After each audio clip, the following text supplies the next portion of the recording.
Bem-vindo a bordo! Meu nome é Letícia Cosmos e hoje eu tô aqui para falar sobre o terceiro capítulo de Sailor Moon, Hey, Sailor Mars, oferecimento do Clube de Leitura Lunar.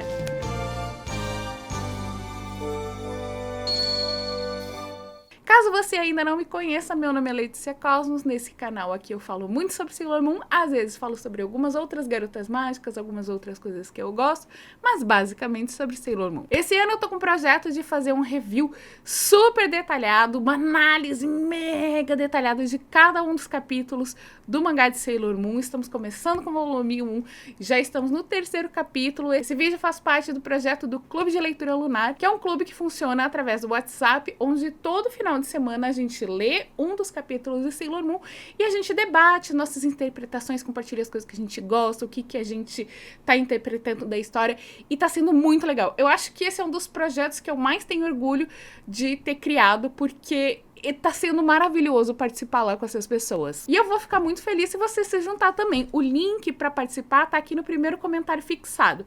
Além desse link, também vão estar fixados vários links de afiliado para você adquirir os mangás de Sailor Moon, a Eternal Edition, que tá saindo agora. E comprando pela Amazon, você ajuda o canal aqui a se manter. Eu ganho uns centavinhos de comissão e você não gasta nada mais com isso. Além disso, também vai aparecer aqui pela tela, ao longo do vídeo, alguns QR Codes, indicando também vendas dos mangás de Sailor Moon através do YouTube Shopping. Comprando através desses links, você também contribui para o canal. E você não precisa se restringir a comprar apenas o que está aparecendo aqui. Se você entrar por esse link e comprar outra coisa no Mercado Livre, na Shopee ou na Amazon, aqui nos comentários fixados, eu ganho comissão e você me ajuda muito. Porque não é fácil aqui manter esse canal regularmente como um trabalho, sendo que o meu canal é pequenininho e eu não tenho isso como uma renda fixa. Então, para ser viável continuar produzindo conteúdo aqui, além dessas comissõezinhas, além de contar com a sua inscrição aqui no meu canal, o seu like, eu também conto com a ajuda do Apoia-se, que é um grupo de pessoas que apoia financeiramente aqui o canal para que eu possa encarar isso aqui como parte do meu trabalho e que eu possa continuar trazendo conteúdos para vocês.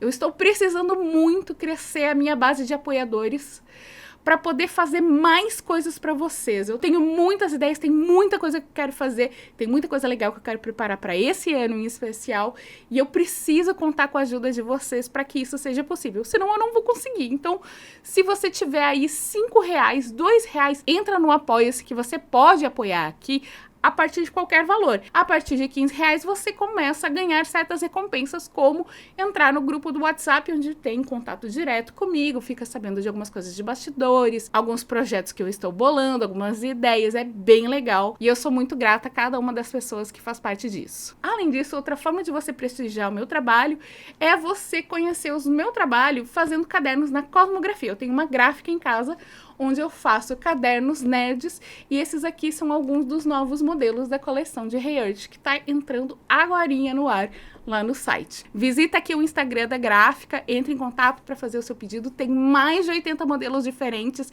tenho certeza que vai ter um da série do seu coraçãozinho. Dado o recado, bora pro nosso review super detalhado do capítulo 3? O capítulo abre numa espécie de palácio. Vemos a rainha Beryl repreendendo Jadeite por suas faltas. Outro general se apresenta, Nefrite. Ele desdenha dos métodos de Jadeite e pede para assumir a missão. Um terceiro general aparece e questiona se as guerreiras com roupas de marinheiro também estão atrás do cristal de prata. Mas o que é o cristal de prata? A rainha Beryl explica que ele é a fonte de todas as energias, que seu poder é infinito e que quem o possuir poderá conquistar todo o universo. Jadeite recebe então um ultimato para acabar com as guerreiras Sailor. A cena corta. Vemos uma sacerdotisa rezando para o fogo, pressentindo que algo ruim vai acontecer. Duas meninas despedem-se de Rei, saem do santuário e embarcam em um ônibus da linha de Sendaizaka. Na escola de Usagi, rumores começam a circular a respeito de pessoas que pegam o ônibus amaldiçoado das 6 horas para Sendaizaka. Dizem que o motorista é a própria morte. Luna, que acabou acompanhando o Usagi até a escola, fica só ouvindo aqueles boatos. Ela acorda o Sag, que tá dormindo na sala de aula, e marca uma reunião no fliperama para discutir o assunto. O Sag se apresenta para nós novamente. Ela fala que graças à gatinha falante Luna, ela se tornou uma super heroína. E que não estava esperando encontrar outra companheira tão cedo.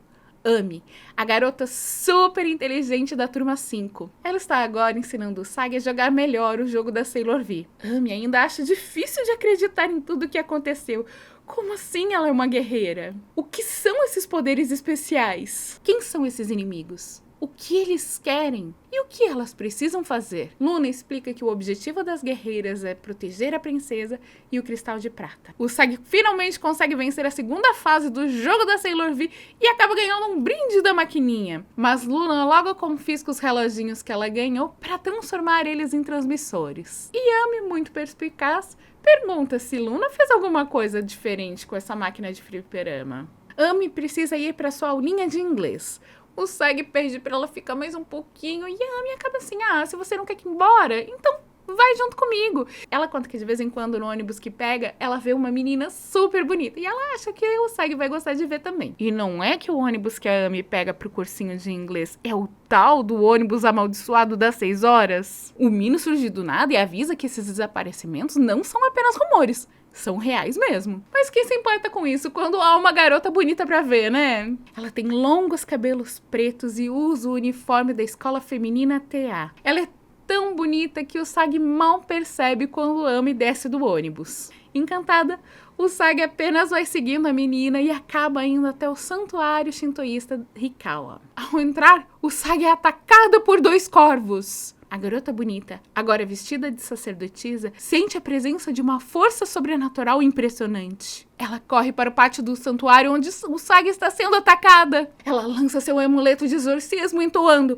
"Espírito maligno, desapareça!" E atinge o Sag bem no meio da testa. A garota bonita fica então constrangida por ter acertado uma garota normal, uma garota comum, e se desculpa dizendo que havia sentido a presença de uma força sobrenatural. Ela estranha, porque seus corvos, Phobos e Deimos não costumam atacar humanos. Mas está tudo bem. Afinal, o Sag consegue perdoar qualquer coisa que uma garota bonita faça.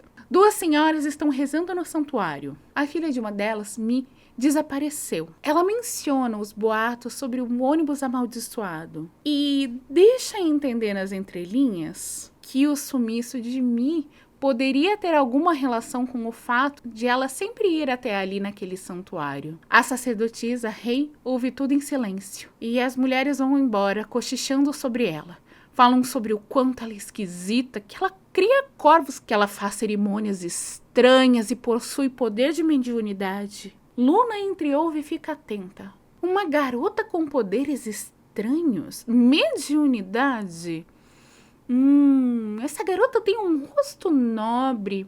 Ela é elegante. Será que ela é a princesa? Rei se vira para o Sag e explica que Sendai Zakaue é um cruzamento de 5 vias. E desde antigamente acredita-se que exista uma 6ª via escondida. Dizem que esse ônibus amaldiçoado leva as pessoas através dessa 6ª via. E explica que esse fenômeno se chama Kamikakushi, a abdução dos deuses. A cena corta e voltamos ao Dark Kingdom. Vemos Nefrit criticando os métodos de Jadeit. Jadeit explica que quanto mais reféns ele tiver, mais ele vai chamar a atenção das guerreiras Sailor. E quando chegar o momento certo, oferecerá a energia daquelas pessoas, junto com a cabeça das Sailors, à sua suprema conquistadora. Na escola de Usagi, os boatos de desaparecimento se intensificam. Dessa vez, uma garota da escola deles desapareceu. Além disso, parece que 10 alunos do ginásio Ichinohashi também desapareceram, todos em Sendai Zakaue. A professora Haruna pede para que eles tenham cuidado. Na saída da escola, Luna diz que quer investigar o tal ônibus e os pontos de ônibus de Sendai Zaka. Além disso, ela está preocupada com a tal sacerdotisa, Rei. Ela acha que pode ser uma nova companheira, mas o Sag levanta a possibilidade de que talvez ela possa ser a inimiga. Luna elogia o Sag, diz que ela está afiada. Elas pegam o ônibus e continuam conversando na maior tranquilidade, até que Luna começa miau, miau, miau, e de repente a voz de um garoto fala: isso mesmo, Luna, fale! O Sag se surpreende ao notar a presença do tal garoto irritante de sempre. Ele comenta que os dois andam se encontrando muito ultimamente. E o Sag se surpreende mais uma vez ao descobrir que ele, Mamoru Chiba, é apenas um estudante do 2º ano do ensino médio. Ela pergunta se ele ouviu a respeito dos rumores do ônibus amaldiçoado. Sim, ele ouviu. É justamente essa linha que eles estão andando. E pensando nos outros casos estranhos que têm acontecido ultimamente na cidade... Por um breve momento, o Sag o acha parecida com Tuxedo Mask. Seu coração acelera. Ele olha pra ela e... Guerreira da Justiça. Ela quase explode de tanto susto. Elas descem na parada do santuário e Luna comenta: nossa, esse garoto é perspicaz, né? Ao chegarem no santuário, Luna e o Sag veem vários adultos assediando o rei, pressionando-a para usar seus poderes para localizar as crianças desaparecidas. Rei tenta explicar que seus poderes não funcionam dessa forma, que ela não tem como determinar precisamente a localização de ninguém. E o melhor seria chamar a polícia. Os pais ficam indignados e os ataques ficam mais incisivos.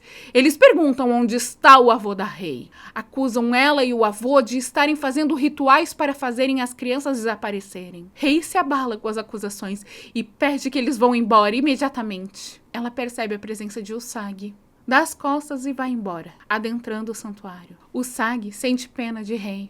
E Luna está confusa, sem entender a intenção do inimigo e sem entender a correlação entre esses desaparecimentos e o cristal de prata. Luna alerta o Sag, seriamente, que o cristal de prata não pode cair nas mãos do inimigo. Elas deixam o santuário, sem perceber que estão sendo observadas por Tuxedo Mask. Enquanto isso, Rei se concentra frente ao fogo, tentando fazer uma leitura do que está acontecendo. No fogo, ela tem uma visão. Ela vê um homem de cabelos loiros atacando o Sag. Ela tem uma sensação ruim de que o Sag está em perigo e corre para tentar evitar mais uma tragédia. O ônibus das 6 horas para em sua frente. O homem que apareceu na visão é quem está dirigindo o ônibus. Seus pés não mais obedecem e ela embarca no ônibus. O Sag e Luna avistam um ônibus mais ao longe. Elas veem que Rei está dentro dele. De repente, um buraco abre no muro e o ônibus vai em sua direção. O Sag sabe que precisa salvar Rei e usa sua nova caneta para se transformar em uma comissária de bordo. A Luna dá uma bronca, dizendo que não era necessário. O Sag corre e se agarra no ônibus, dizendo que é sua missão como comissária de bordo garantir o conforto de todos os passageiros. Luna acaba caindo direto nos braços de Tuxedo Mask. E o Sag e o ônibus acabam desaparecendo na escuridão. O Sag fica com medo. Dessa vez, nem Luna nem Tuxedo Mask poderão lhe ajudar. Tuxedo Mask fica surpreso pelo que viu. Ela se transformou diante de seus olhos. O que é essa garota? Luna foge, vai atrás de Ami. Elas usam um notebook para se comunicar com o Sag. O sensor de localização do computador escapa da tela e vai em direção ao solo. O Sag responde com um comunicador e reporta que está em um castelo de pedra e que perdeu o ônibus de vista. Luna diz que ela precisa se transformar. Ami pede para Luna teletransportá-la até o Sag, usando a energia liberada pela transformação. Antes de ir, Luna pede que Ami leve consigo uma caneta parecida com a sua. As duas se transformam e Mercury consegue se juntar a Sailor Moon.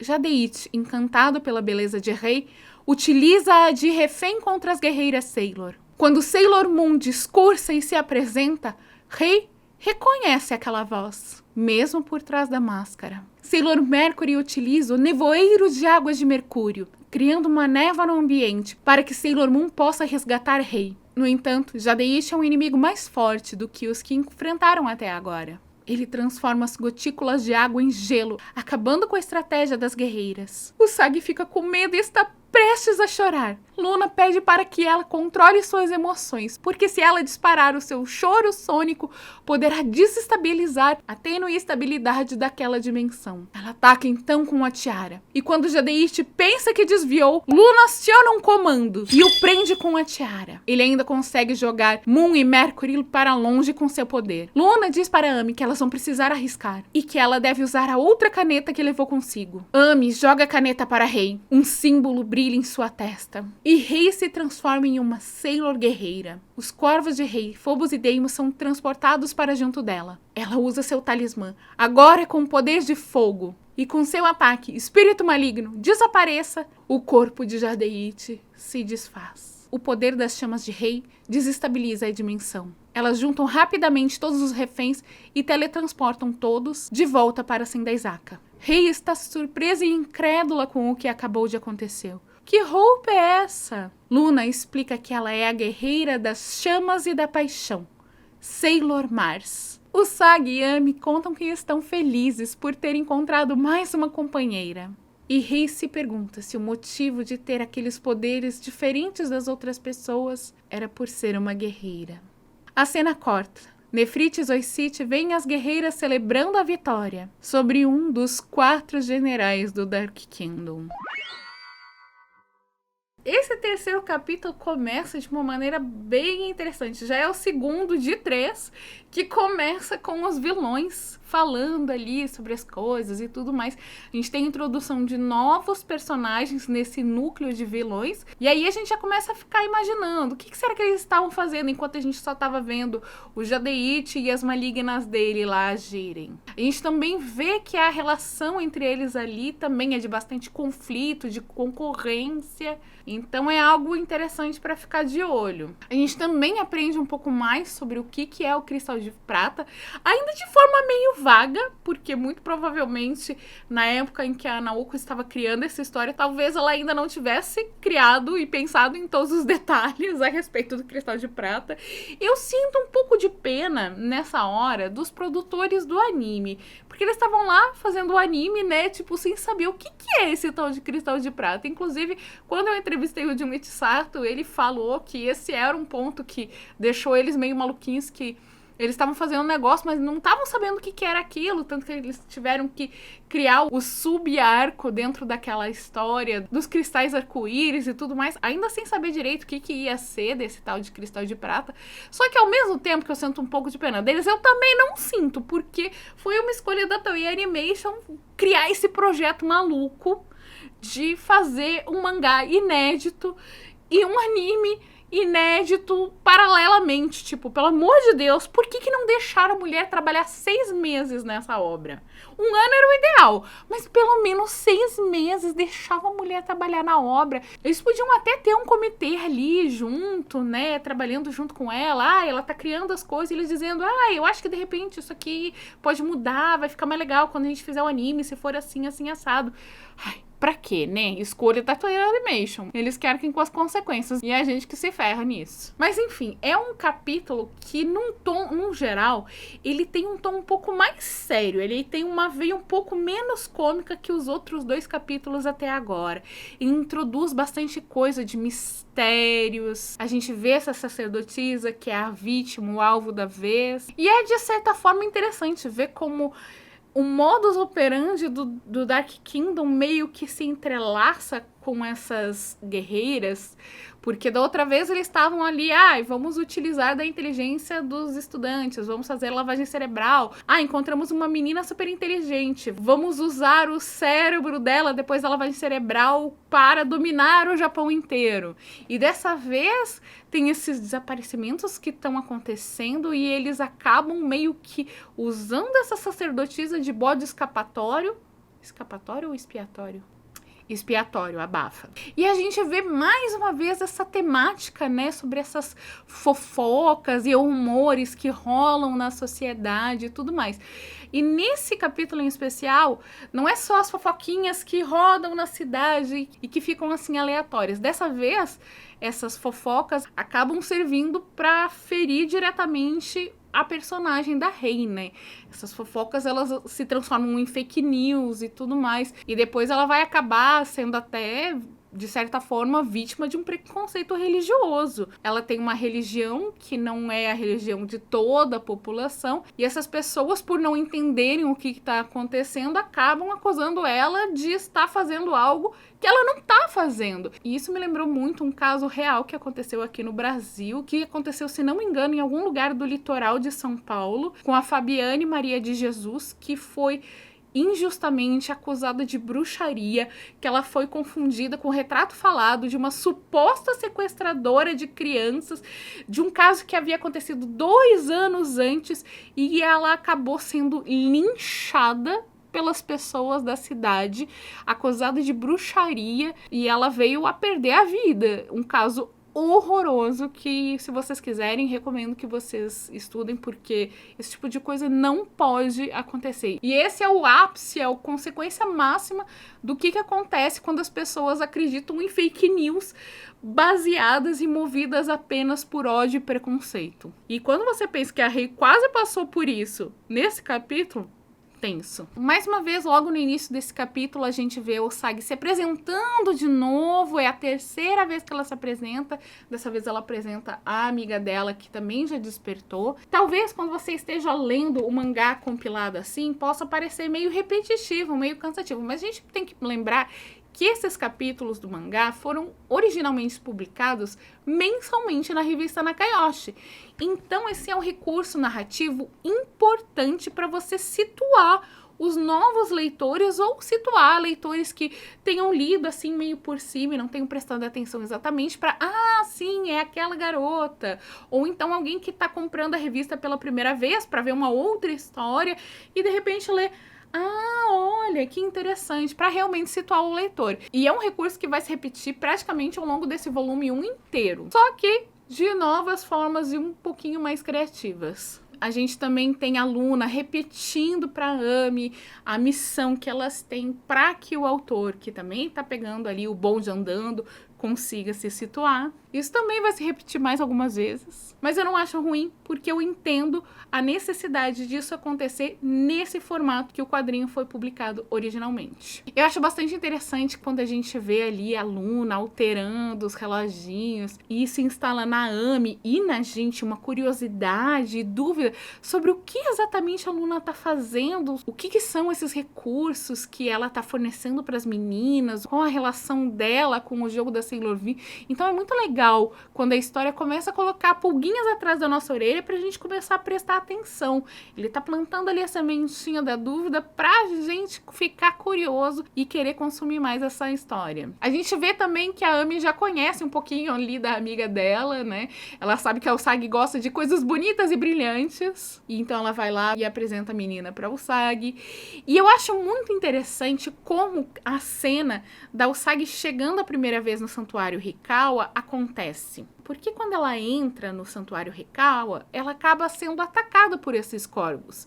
E aí, nós que já vimos essa história mais de algumas vezes, a gente vê todo o desenrolar cômico. Mas pensa, se você estivesse vendo essa cena pela primeira vez, se você não soubesse que a Rei ia se tornar a Sailor Mars e o que vai acontecer no futuro da Sailor Moon, se você estivesse vendo só pela primeira vez, você vê uma menina sendo atacada por corvos, e aí você tem uma sacerdotisa que está sentindo uma força sobrenatural ali naquele lugar.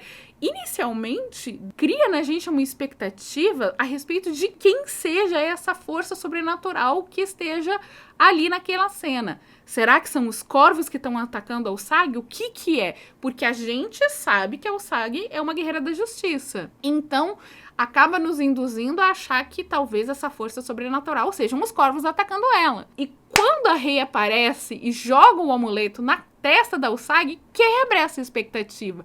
E aí você gera a piada, você gera um momento engraçado por quebrar essa expectativa do que seria esperado. Aí a gente vê que a Rei fica toda constrangida ali por ter se enganado, mas fica aquela dúvida. Será que ela se enganou mesmo? Ou o que será que ela tá sentindo? Você que já conhece a grande história de Sailor Moon provavelmente já se ligou ali que ela estava pressentindo algo que estava muito mais à frente. É interessante ver também como a Luna vê na Rei todas as qualidades que seriam esperadas de uma suposta princesa, já estabelecendo pra gente como leitor que aquele deveria ser o padrão, né? O padrão de comportamento, o padrão ali de um rosto nobre e tudo mais. Então, se a gente estivesse lendo pela primeira vez, isso nos induziria a tentar procurar uma personagem mais ou menos com essas características, que talvez poderia ser a princesa que elas estão procurando.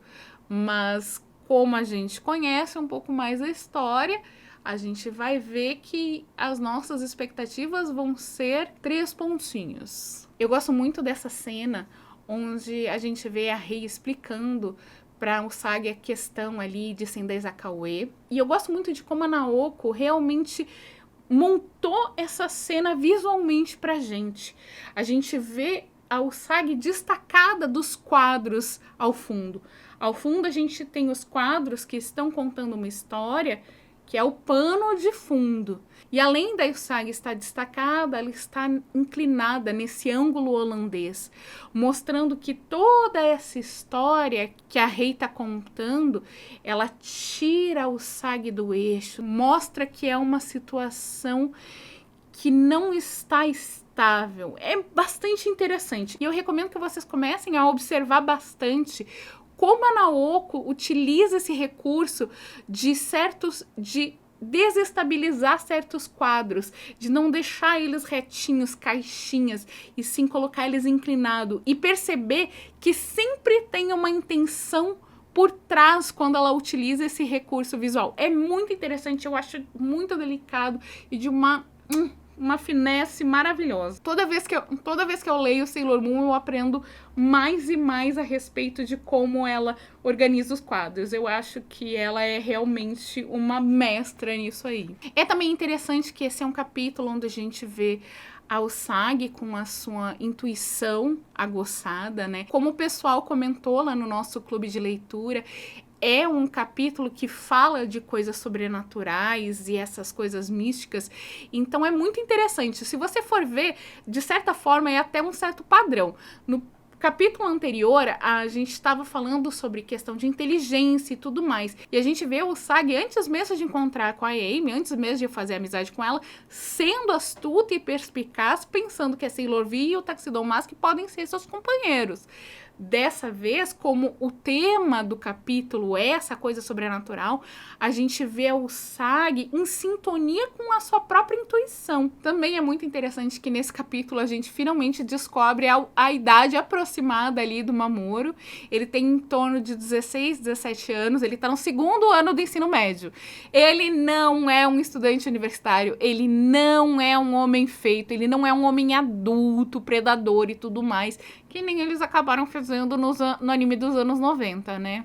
Ele é apenas um estudante do ensino médio. E como a Usagi já tá quase no finzinho do fundamental, não é tão diferente assim. A diferença de idade deles é em torno de 2 a quase 3 anos. Eu acho muito tocante também como, apesar de sofrer toda essa pressão, de ficar tendo que aguentar aquelas mulheres, primeiramente passivo-agressivas pra cima dela e depois realmente agressivas pra cima dela, porque quando você chega acusando alguém de estar praticando algum ritual esquisito pra desaparecer com criança, isso aí é uma acusação, isso aí é uma agressão direta, não são palavras só jogadas ao vento, elas têm uma ação e elas ferem. E me comove muito que, apesar de estar sofrendo tudo aquilo ali, a Rei, sabendo que ela não tem poder para resolver aquilo ali da forma como querem que ela resolva, ela tenta. Ela chega pro fogo, ela faz o ritual, tentando ver alguma resposta para aquilo tudo. E quando ela vê alguma coisa, quando ela vê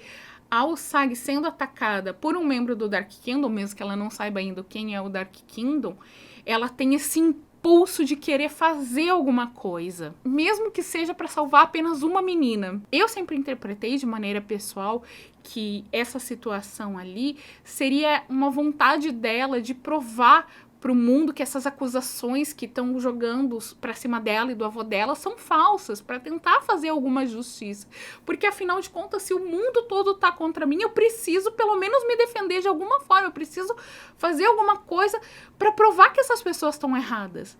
Mas, durante o clube de leitura, teve alguns comentários me fizeram ter uma outra visão ainda sobre essa cena. Não invalida a interpretação que eu tinha, mas complementa. No sentido de que esse desejo de fazer alguma coisa para salvar a Usagi também possa ser o inconsciente dela, de guerreira, já com um forte senso de proteção com a Usagi. Porque... 3 pontinhos. Um debate bastante interessante que a gente teve no nosso clube de leitura foi sobre se o Mamoru já sabia ou não que a Usagi é a Sailor Moon. A gente tem essa cena deles aqui no ônibus, a gente tem a Usagi sentindo que o Mamoru lembra o Tuxedo Mask, e depois a gente tem esse quadro da Usagi com a Sailor Moon aqui, como se fosse uma percepção, uma sensação do que o Mamoru tá sentindo. Nossa, talvez essa menina aí me lembra aquela guerreira lá que eu já vi atuando. Mas não dá pra bater um martelo de que aqui ele já sabe. Ele tá desconfiado que possa ter alguma relação. Tanto é que ele vai seguir ela pra observar. Ele já tá ali com a pulguinha atrás da orelha, ele já tá desconfiado. Mas é só nesse momento onde ele testemunha ela se transformando em comissária de bordo que ele verbaliza, ainda no pensamento dele, que ele viu realmente ela se transformando diante dos olhos dele. E que ele realmente já sabe que tem alguma coisa muito diferente com essa menina. Ali eu acho que é o momento onde cai a ficha. Acho bastante interessante esse recurso que a Naoko utilizou de conseguir isolar a Usagi da ajuda da Luna e do Tuxedo. A Luna consegue ajudar ela meio que distantemente, mas dessa vez ela tá sozinha. E eu acho que deixa uma mensagem muito legal pra gente de que ela tá com medo, mas quando a Luna diz você vai ter que se transformar e que ela vai se transformar e vai fazer as coisas mesmo com medo. E mesmo lendo essa história várias vezes, mesmo já tendo, tipo, de certa forma, compreendido essa mensagem, dessa vez que eu li, eu acho que essa mensagem bateu um pouquinho mais profunda. Essa mensagem de que coragem não é a ausência do medo, é você ter medo e fazer mesmo assim. Então eu acho que ressoou um pouco mais com a Letícia de hoje, sabe? Então é uma mensagem bastante interessante e bastante sutil, que às vezes pode passar despercebida. Nesse capítulo a gente tem o primeiro uso de teletransporte, a gente vai ver que esse é um recurso que acontece mais vezes ali com as nossas guerreiras. É interessante que ele já deixa uma sementinha ali, né, que esse teletransporte pode ocorrer utilizando a energia liberada pelas transformações, meio que conectando a força de transformação da Sailor Mercury com a da Sailor Moon para que elas se atraiam. É também a primeira vez que a gente vê a frase de transformação da Sailor Mercury. Mas quando a Sailor Mars se transforma, ela também não utiliza uma frase de transformação, assim como a Mercury não utilizou no capítulo dela. É interessante a gente ver que esse é o primeiro capítulo que a Usagi se transforma com a máscara e ela deixa a máscara. E é interessante pensar em por que ela deixa essa máscara. A gente tem que lembrar que no primeiro capítulo ela agiu mais ou menos sozinha, então ela não sabia muito bem o que estava fazendo. Ela teve a visão ali da Naru sendo atacada e acabou deixando a máscara para trás. No segundo capítulo ela tira a máscara, mesmo sabendo que a Ami pode acabar reconhecendo ela. E eu acho que tem uma diferença muito clara da relação que ela estabelece com a Ami antes de ter que se transformar e de ter que lutar para salvar ela, e com a Rei antes dela se transformar e ter que salvar ela. Com a Ami, elas já tinham um vínculo de certa amizade. Elas já tinham ido pro fliperama junto, elas já tinham falado, pode me chamar só de Usagi, pode me chamar só de Ami. Em japonês, elas se chamam de Usagi-chan e Ami-chan. E o chan é um sufixo que demonstra certa proximidade, certo vínculo de laço de amizade. Então, elas já eram amigas. Então, mesmo que a Ami reconhecesse ela, eu acho que ela não estava se importando tanto assim. Só que com a Rei é diferente. Com a Rei, ela ainda tá em dúvida. A Luna fala que a Rei pode ser uma companheira, mas a Usagi, ouvindo, de certa forma, os rumores e tudo mais, pensa que talvez seja melhor ter um pouco de cautela. Talvez ela seja uma inimiga, né? Tanto é que quando ela chega no Santuário Hikawa e vê as mulheres atacando lá a Rei diretamente, ela fica ali observando, né? Porque ela não sabe se a Rei é inocente ou não. É uma coisa que é bem diferente também de como isso foi lidado no mangá e na versão da adaptação em Sailor Moon Crystal, né? Em Sailor Moon Crystal, ela já chega ali defendendo a Rei, ela já tem ali, ela já é mais entrona, né? Só que ali, a Usagi do mangá, ela é um pouquinho mais cautelosa, ela é um pouquinho mais próxima do que talvez fosse uma menina japonesa normal, que não chega entrando assim, onde ela não foi chamada, e ela fica observando. Tipo, talvez se as coisas escalassem, talvez ela até interferisse, mas ela ainda não sabe o que tá acontecendo. Então, ela acaba tendo essa cautela, e ela mantém a máscara pra Rei não reconhecer ela. Só que ela não contava que a Rei ia reconhecer mesmo assim, através da voz dela. Eu gosto muito de como esse capítulo mostra que a Luna, atuando como membro da equipe, um membro de suporte, mesmo à distância, então acho bastante interessante. Ela com foninho de ouvido é uma gracinha, não é? E aí aqui, por fim, nessa parte da ação, a gente tem a Rei se transformando de maneira intuitiva, sem exatamente exclamar palavras de transformação, mas já de maneira mais ativa, tanto é que ela ataca o inimigo e ela proclama ali a magia dela, meio como se ela estivesse ouvindo uma voz interior, né? Ela não precisa que alguém fale isso pra ela, ela não precisa de instruções que nem a Usagi, ela tem aquilo ali intuitivamente. Depois a gente vê aqui o Jadeichi sendo morto, né, o que é bastante chocante, e eu acho que isso aqui é algo que a Naoko meio que se arrepende de ter feito. Tanto é que em Sailor Moon Crystal eles acabam poupando a vida dele, né, ele é atacado e tudo mais, mas ele acaba escapando, e ele volta depois, mais tarde. Mas é bastante chocante, né? Quem disse que Sailor Moon é um mangá pra menininhas inocentes, né? Não é só glitter. Tem umas coisas chocantes e aterrorizantes mesmo. Por fim, é interessante ver que a Luna só revela o nome da nova guerreira depois que ela se transforma. A gente tem todo aquele momento de reflexão da Mars ali, refletindo, nossa, é por isso que eu tinha esses poderes diferentes das outras pessoas. E eu acho que esse era o momento ideal de acabar o capítulo. Eu não gosto dessa cena final, onde corta e mostra os generais. Eu acho que é uma cena desnecessária. O Augusto lá no clube de leitura até comentou, eu gosto, porque vê eles lá se escabelando por elas terem conseguido vencer eles, mas eu acho que é uma cena que podia ter sido guardada para o próximo capítulo. Não era necessário colocar aqui, eu acho que ia ser bonitinho acabar nesse momento ali de reflexão e tudo mais. Acho que essa é uma das poucas críticas que eu tenho a esse capítulo. Bora para os detalhes agora? Primeiramente, a gente tem que destacar o quão diferente é a personalidade da Rei do mangá e de Sailor Moon Crystal, da Rei dos anos 90. Eu entrevistei o diretor Junichi Sato em 2017 para o documentário que eu fiz. Ele está disponível aqui no YouTube. Procura aí por documentário Bodas de Cristal de Prata, que você vai encontrar. Ele tem legendas, então você pode assistir tranquilamente. Nessa entrevista que eu fiz, ele fala, pois é diferente ali a personagem. Acabou que deu um problema de comunicação quando a gente estava nesse processo de produção, e aí a gente acabou colocando uma personalidade diferente, hahaha.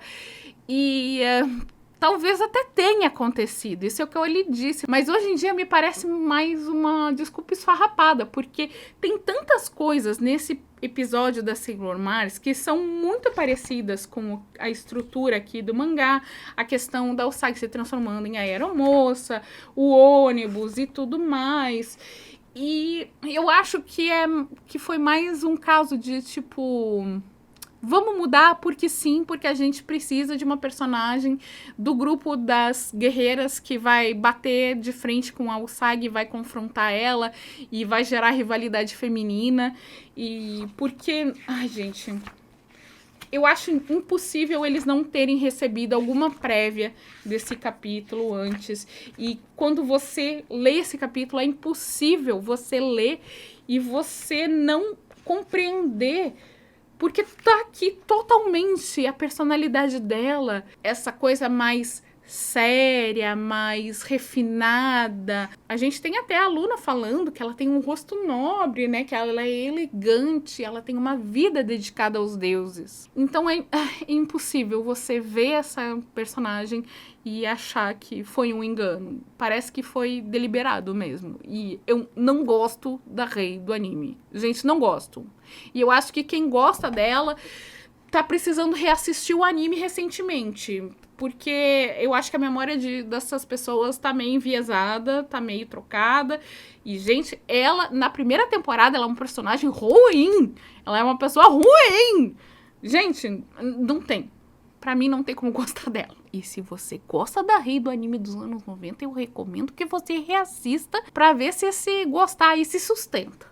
Que eu acho que não vai sustentar. Eu não quero. Não quero que eles aconteçam mesmo que contarem. É muito doloroso. Eu não quero. Eu não quero.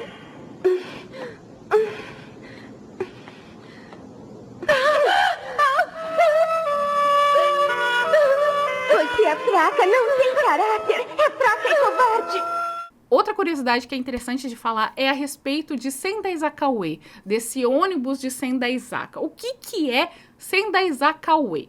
Sendaizaka-ue é um ponto que fica em Sendaizaka. Sendaizaka é um morro, é uma subida, é uma colina que existe em Tóquio. E no topo dessa colina existe esse encontro, esse cruzamento de 5 vias. Pelo que eu pesquisei, eu não fui assim tão a fundo, né? Sendaizaka recebeu esse nome por ser um morro onde ficava localizada uma mansão antiga da era do Império Japonês, que era relacionada a algum grupo, alguma coisa que era de Sendai, da cidade de Sendai. Então ali tinha uma mansão que ficava nessa colina, e aí Zaka significa colina e Sendai é relativa a essa casa dessa mansão que tinha a ver com essa cidade de Sendai.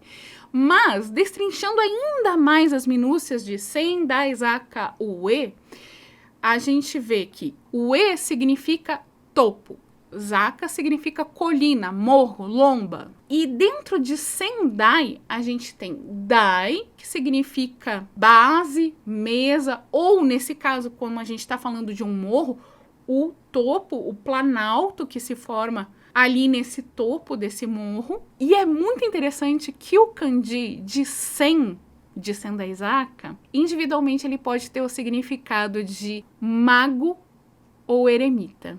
Interessante, né? De certa forma, se a gente parar de pensar nesse contexto histórico que tinha essa mansão e tudo lá, destrinchando a palavra, a gente poderia pensar que Sendaizaka-ue é o topo do morro do eremita, do mago.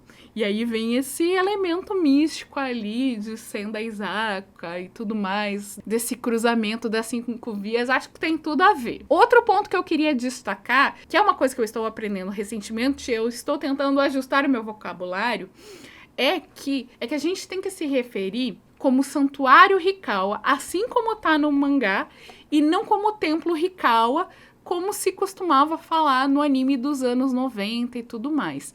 Templo Hikawa tá um pouquinho incorreto, porque templo é uma coisa que se refere mais no Japão a templos budistas. E quando a gente está falando desses lugares sagrados relacionados ao shintoísmo, a gente usa a palavra santuário. Tanto é que no original é Hikawa Jinja. Jinja é uma palavra para santuário. E quando a gente está falando de templos budistas, é outro kanji que é utilizado, que pode ter a sonoridade de Jin, mas não de Jinja. Então tem uma distinção aí. E falando em kanji, o templo Hikawa existe no mundo real, só que ele é um pouquinho diferente na vida real do que está no mangá. No mangá, a gente tem que ele é um templo relacionado ao fogo. O Ri de Hikawa é o kanji de fogo, que é o mesmo kanji que aparece no nome da Sailor Mars, Rei Hino. Na vida real, o templo que existe lá em Azabujuban, embora se chama Hikawa, ele utiliza o kanji de gelo, é o Ri de gelo. E aí é bastante interessante, né? Principalmente quando a gente para pensar que no final desse capítulo a gente tem ali o Jadeite lutando e ele transforma as gotículas da Sailor Mercury, da névoa dela, em gelo. Então a gente tem a Song of Ice and Fire, antes do George R. R. Martin fazer a canção de Gelo e Fogo aí de Game of Thrones. Sailor Moon veio primeiro aqui com a canção de Gelo e Fogo. Interessante também reparar que nas placas do ônibus amaldiçoado, né? Ele vai para Sendai Zaka, ele é o ônibus vermelho 66, da linha M666, né? O número da besta. E ainda é o ônibus das 6 horas, né? Tipo, totalmente inclinado para ser maligno. A Naoko sabia muito bem o que estava fazendo, ela não é inocente. Outro ponto importante de destacar é Phobos e Deimos, os corvos da Sailor Mars. É difícil falar muito sobre eles agora, sem dar grandes spoilers, então algumas coisas eu vou deixar para depois, então se eu não tô falando agora é porque vai ser spoiler, mas é interessante a gente destacar que os nomes Phobos e Deimos são relacionados às duas luas do planeta Marte, Phobos e Deimos, e também que Phobos e Deimos são nomes de duas deidades ali da mitologia que estão relacionados com Ares, com o deus Marte, mas eu vou deixar depois o Guilherme explicar um pouquinho mais para vocês. Gente, uma coisa que eu adoro, é um detalhe bem pequeno, pra ser bem sincero, mas que eu adoro, que o Phobos e Deimos, na verdade, fazem uma referência direta à mitologia. O Phobos e Deimos, eles são filhos do deus Ares, o deus da guerra, com a deusa Afrodite, a deusa do amor e da beleza. Eles acompanham o pai na guerra, espalhando o terror e o medo. Inclusive, eles são deuses do medo e do terror, respectivamente. Phobos representa o medo e o Deimos, se não me engano, representa o terror. Mensagem da Júlia. Eu gostei do capítulo. Me parece que, como a Ami, a Rei é mais fechada por causa do que os outros acham dela, por viver e trabalhar no templo e intolerância religiosa. É a primeira vez que a Usagi tem que trabalhar sem alguém junto com ela, até a Ami chegar. Gostei muito do trabalho em equipe das três. Mensagem do Lucas. Gostei mais desse capítulo do que do da Ami. Muito bacana como a Rei sempre parece próxima do fogo. Sinto que não apareceu muito da personalidade dela ainda, mas o pouco que apareceu já deu pra ver que é uma pessoa bastante centrada e madura. Até agora é a minha favorita. Mensagem da Natália. Eu morro que a Luna suspeita de todo mundo ser a princesa, menos a Moon. A Sailor da Lua simplesmente não pode ser a princesa da Lua porque ela é a pessoa menos princesuda possível. Mensagem da Vanessa. Uma coisa que me ficou na cabeça é que a Ami talvez tenha sentido algo, já que ela chamou o Sag para ver a Rei. Mesmo que a beleza da Rei seja algo que chame a atenção, não me parece algo que faria com que a Ami simplesmente achasse super interessante. Claro que pode simplesmente ser um recurso que a Naoko encontrou para fazer com que o encontro da Usagi, Luna e Rei acontecesse, mas fiquei com isso na cabeça agora. Mensagem da Letícia Cosmos. E se a gente pensar que elas se atraem inconscientemente por causa da atração da gravidade dos planetas que as protegem? Ato 3 eu sinto que foi um capítulo mais completo e mais dinâmico, mais até que o ato 1 e definitivamente mais que o ato 2. No último ato a gente ficou discutindo se a Amy sofre bullying ou não, e aí a gente vê a Rei sofrendo assédio de adultos. Mudei um pouco a minha interpretação. Acho que a Naoko ainda estava formulando o mundo e como as meninas se sentiriam excluídas e como o exterior tratariam elas, porque aí a gente vai ver que mais pra frente a gente vai ter bullying da forma que a gente conhece, e até lá acho que ela vai meio que testando essa ideia. Digo isso porque a abordagem da Areia é diferente. A Amy tem um distanciamento por conta de ser uma referência com a vida escolar, mas a Areia tem um distanciamento por meio dos poderes intuitivos dela. No final, todas as três, a Júpiter futuramente, não vão se sentir pertencentes a nada até se unirem com a Usagi. E como os superpoderes dela começam a fazer sentido e serão usados na trama. Eu gosto de como a Naoko brinca também com a intuição da Rei, nos dando pistas do futuro da Usagi. Quando ela é atacada pelo Dark Kingdom, é meio que um prelúdio do que o que virá, como também nos engana achando que é a ação que vai ser no presente. Mamoru e Rei também são dois personagens que brilham muito mais no mangá, e eu gosto como a história dele, do Mamoru, e a relação com a Usagi vai se desenvolvendo nas entrelinhas. Gosto também da Rei mais fechada, insegura, que vai se soltando mais conforme vai ficando mais confortável com a Ami, com a Usagi. E me desculpe os fãs da Rei do anime dos anos 90, mas ela é super insuportável. E é isso, eu espero que você tenha gostado dessa análise mega detalhada desse capítulo. Talvez eu tenha deixado algumas coisas de fora. Se você pensou em alguma coisa, quiser complementar das coisas que eu falei, das coisas que o pessoal do clube falou, pode comentar aqui embaixo. Vai ser ótimo a gente ler sobre isso. E se você quiser comentar isso lá no nosso clube de leitura, você vai ser super bem-vindo. O link para participar tá aqui no primeiro comentário fixado. Também tá nesse primeiro comentário fixado meus links de afiliados para você adquirir os mangás de Sailor Moon ou fazer outras compras na Amazon, que depois vão reverter em uma pequena comissão para mim e vai ajudar a manter o canal vivo, ativo e crescendo.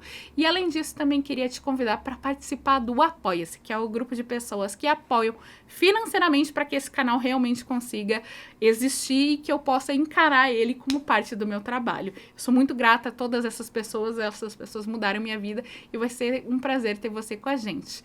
Eu espero te ver na semana que vem com a análise do 4º capítulo, mas eu espero ainda mais ver você participando com a gente lá do clube de leitura. Vai ser maravilhoso, viu? Um beijo, tchau! Senhores passageiros, sejam bem-vindos de volta à Terra. Por medidas de segurança, permaneçam sentados até que o sinal luminoso seja apagado. Passageiros em conexão para Marte e Vênus, dirijam-se à caixa de comentários para falar com nossa equipe de solo. Ao sair, confira se está deixando seu joinha e levando todos os seus pertences. Para nós, foi um prazer compartilhar esse voo interplanetário com você. Esperamos vê-lo novamente em uma próxima viagem. Obrigada por voarem com a cosmonauta Space Line.